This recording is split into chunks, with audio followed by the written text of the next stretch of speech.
मस्जिद के लोटे 24 अगस्त 2008 को परवेज अहमद खान द्वारा लिखित। जेल से छूटने के कुछ दिन बाद जियाउल ने 1 दर्जन नए लोटे जेल में मौजूद नमाजियों के लिए भिजवाए थे।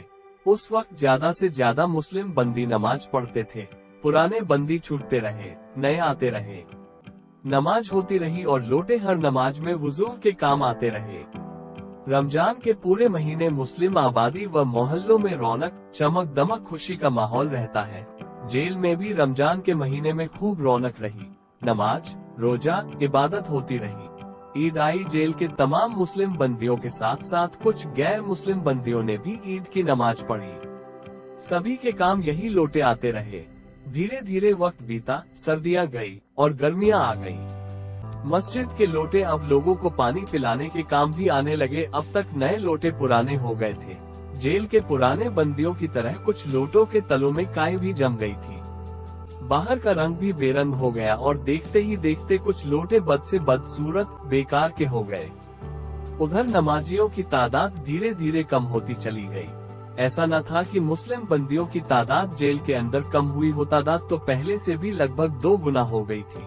मुस्लिमों को अपनी आबादी के हिसाब से भारत में कहीं कोई जगह नहीं मिली है, सिर्फ जेल को छोड़कर, जहां उनकी आबादी के अनुपात से कहीं ज्यादा मुस्लिम बंदियों की तादाद होती है।